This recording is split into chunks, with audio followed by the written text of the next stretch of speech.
Bienvenue sur Africa 24 dans cette nouvelle édition du Non-Stop Info. Voici les titres de l'actualité. Au Zimbabwe, les membres du parti d'opposition MDC contestent toujours l'élection du président Emmerson Mnangagwa. Les députés de l'opposition ont boycotté le premier discours sur l'état de la nation du président. En Centrafrique, le FMI prévoit une croissance à 4,3% en 2018. Une hausse malgré la crise sécuritaire dans le pays. Toutefois, des réformes et un retour à la paix sont attendus pour accélérer la croissance économique dans les prochaines années. Et puis, les collectivités locales peinent à collecter des ressources financières pour leur développement. Pour y remédier, certaines communes se tournent vers des financements innovants. Au Zimbabwe, les députés de l'opposition boycottent le premier discours sur l'état de la nation du président Emmerson Mnangagwa. Les membres du parti NDC, Mouvement pour le changement démocratique, ont quitté le Parlement ce mardi 18 septembre en contestant les fraudes lors de l'élection du 31 juillet dernier. Solange Dubois. Les députés zimbabwéens de l'opposition sont toujours en colère après avoir perdu les élections générales de ce mois de juillet 2018. Ce mardi 18 septembre, des dizaines de députés du Mouvement pour le changement démocratique ont quitté le Parlement durant le discours sur l'état de la nation du président Emmerson Mnangagwa. En effet, ses opposants ne reconnaissent toujours pas la légitimité du chef de l'État. Mnangagwa est illégitime et nous voulons qu'il nous prouve combien de votes il a recueillis. Ces élections ont été volées et cela doit être rectifié. En attendant, le MDC ne peut pas siéger et être traité par une personne qui ne respecte même pas la règle de droit. Des fraudes et des irrégularités à l'élection présidentielle avaient été dénoncées par le principal parti de l'opposition qui a vu son recours en annulation rejeté par la justice. Malgré cette décision, le MDC continue à se considérer comme vainqueur de l'élection. J'espère en tant que jeune que les députés resteront fidèles aux affaires et veilleront à ce que les lois censées être alignées sur la Constitution de 2013 soient pleinement appliquées. Les gens ne doivent pas subir ce genre de politique. De son côté, la ZANU-PF tente de reconstruire l'économie du pays et d'éradiquer le choléra. Le président Emmerson Mnangagwa a par ailleurs prévu de présenter une série de projets de loi au Parlement, notamment la création d'une agence d'investissement à guichet unique. Pour le parti au pouvoir, il est temps de dépasser les élections et de se concentrer sur l'avancement du pays. Le Nigeria et le Niger renforcent leur stratégie commune pour lutter contre le mouvement djihadiste Boko Haram et le banditisme transfrontalier. Les deux pays qui partagent une même frontière sont confrontés à l'insécurité et au trafic en tout genre, notamment dans le bassin du lac Tchad. Reportage de notre correspondant au Niger, Sado Alizé Mouktar. Le Niger et le Nigeria entendent renforcer leurs moyens de lutte contre Boko Haram dans le bassin du lac Tchad à travers une stratégie dite globale commune. Au vu de la persistance et de la gravité des menaces du groupe terroriste dans la région, les ministres de la Défense des deux pays et le commandement de la force multinationale mixte de lutte contre le groupe terroriste Boko Haram se sont penchés sur la question. Nous avons convenu du renforcement de la stratégie globale commune par la création d'un cadre de réflexion entre les états-majors nationaux et le commandement de la force multinationale mixte à travers la surveillance de nos frontières. Vous savez, la guerre contre Boko Haram ne se gagne pas en peu de temps. Voyez en Somalie, en Afghanistan, au Pakistan, cela a pris du temps. Ils partent et reviennent toujours en force. Nous avons parlé des stratégies à mettre en place pour les contenir. Outre la lutte contre Boko Haram, le crime organisé transfrontalier et le banditisme dans certaines régions des deux pays préoccupent également les autorités. Les États fédérés de Zamfara, Katsina et Sokoto, tous frontaliers du Niger dans sa partie sud, sont menacés par des activités de trafic de tout genre. C'est aussi ce qui se développe dans le lit du lac Tchad, ainsi d'ailleurs qu'à notre frontière avec le Mali, où des citoyens prennent d'autres citoyens pour demander des rançons. Nous devons tous nous mettre ensemble pour combattre ce fléau, parce qu'il s'agit d'un nouveau type de banditisme auquel nos pays doivent faire face en développant des stratégies adéquates. Le phénomène d'enlèvement de personnes civiles contre le paiement d'une rançon prend des proportions inquiétantes dans la région du lac Tchad. Deux autres pays, à savoir le Tchad et le Cameroun, sont confrontés au même problème. D'où la nécessité de mutualiser les stratégies, estiment plusieurs analystes.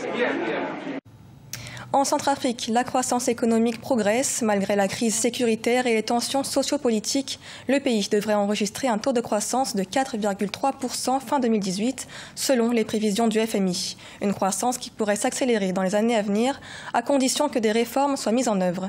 Les précisions avec Aïssatou Bari. L'économie centrafricaine devrait atteindre les 4,3% en 2018, selon un récent rapport du Fonds monétaire international. Cette annonce fait suite à une mission qui aura permis d'évaluer sur place l'évolution de l'économie et la mise en œuvre du programme économique et financier à travers la facilité élargie de crédit adoptée depuis 2016. La reprise économique se poursuit, la croissance est maintenue à 4,3% en 2018 et devrait s'accélérer à moyen terme. Les projections de croissance reposent sur le rétablissement de la paix, la restauration de services publics sur l'ensemble du pays et la mise en œuvre résolue des réformes. Une croissance vigoureuse et soutenue est nécessaire pour créer des emplois et faire reculer la pauvreté. Selon les données provisoires, les indicateurs quantitatifs de suivi qui ont été convenus avec les autorités fin juin 2018 ont été globalement atteints. Le FMI a donc approuvé un nouveau décaissement qui porte le montant total des décaissements au titre de l'accord après de 123,7 millions de dollars. Les réformes financières commencent à porter leurs fruits, l'assainissement des finances publiques, réduire les dépenses de l'État, la réhabilitation des infrastructures routières et également les moyens de télécommunication, favoriser l'essor du commerce. C'est dans ce cadre-là que les investisseurs interviennent et il faudrait continuer à assurer le plaidoyer pour que d'autres investisseurs puissent venir aider la République centrafricaine, appuyer son économie pour que ces acquis-là puissent demeurer. Le Fonds monétaire international invite les autorités centrafricaines à renforcer le recouvrement des recettes publiques, à accélérer le renforcement de la gouvernance et de la transparence ou encore de poursuivre des réformes structurelles visant à améliorer le climat des affaires. La mobilisation des ressources financières reste un défi pour les collectivités locales africaines, des ressources primordiales pour leur développement. Dans certains pays, les communes se tournent donc vers des sources de financement innovantes. Les explications avec Ibrahima Djoumaba. Les communes, départements et régions d'Afrique peinent à financer leur développement. Malgré l'adoption de la Charte africaine sur les valeurs et principes de la décentralisation, de la gouvernance locale et du développement local par l'Union africaine en juin 2014 à Malabo, en Guinée équatoriale, qui encourage les États à allouer plus de ressources aux collectivités, les dotations restent faibles sur le continent. Quand on prend les statistiques à travers les dernières études qui ont été faites en Afrique, on se rend compte que le transfert de l'État vers les collectivités locales ne représente pas plus de 5% en moyenne. Au Mali, par exemple, les autorités ont décidé de transférer conjointement les compétences et les financements en allouant 30% des ressources budgétaires aux collectivités territoriales avant la fin de l'année 2018. La société civile africaine s'active de son côté pour outiller les collectivités dans la collecte de leurs ressources propres en s'appuyant sur les nouvelles technologies et lutter contre l'évasion fiscale. C'est un dispositif technologique qui a été installé sur le téléphone portable avec une mini-imprimante qui permet de générer un ticket. Ce ticket permet d'assurer un contrôle des contribuables, donc ceux qui ont payé la taxe quotidienne, donc ils reçoivent un ticket et ensuite on a mobilisé aussi les citoyens à travers les conseils de quartier qui peuvent passer par la suite pour assurer le contrôle de l'effectivité de la taxe. Alors que seulement 1/7 des taxes et impôts des collectivités locales est mobilisé en Afrique, d'autres mécanismes de financement existent à travers les fonds verts, les levées de fonds et la coopération décentralisée, mais sont faiblement exploités. L'Égypte veut relancer le tourisme dans le pays. Pour ce faire, des efforts ont été mis en œuvre dans le secteur culturel, notamment avec l'ouverture au public d'une série de sites archéologiques autrefois interdits d'accès. C'est le cas du tombeau de Méhou. Corinne Kandem. Le tourisme égyptien traverse une période difficile depuis la révolution de 2011 et la série d'attentats qui ont suivi. Face à cette situation, les autorités multiplient les opérations pour favoriser sa relance. C'est ainsi que le pays a récemment ouvert au public une série de sites archéologiques précédemment interdits d'accès, dont le tombeau de Méhou, une figure égyptienne ancienne de 4300 ans et découverte en 1940. Méhou était le chef du palais royal et le chef des juges qui a vécu pendant la 6e dynastie. Aujourd'hui, nous ouvrons ce secteur aux touristes pour la première fois, puis les gens pourront visiter la tombe sud. C'est un projet colossal qui, après des années de travail, sera achevé fin 2018. Selon les archéologues, cette tombe a livré beaucoup de secrets sur le mode de vie dans l'ancienne Égypte. En effet, la tombe a été la première à montrer que certains anciens Égyptiens pouvaient être attribués des titres de dieu, ce qui était généralement exclusif à la lignée de la famille royale. Les écritures en haut de l'entrée de la tombe sont très importantes. Elles clarifient le statut important de cette personne.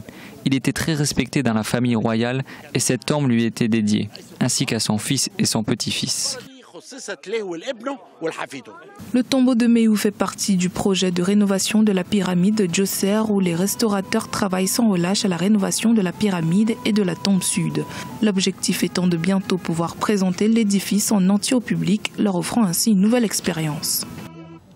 Ce journal a été réalisé par l'ensemble de la rédaction. Merci de l'avoir suivi. Dans un instant, retrouvez une nouvelle édition de l'information sur Africa 24.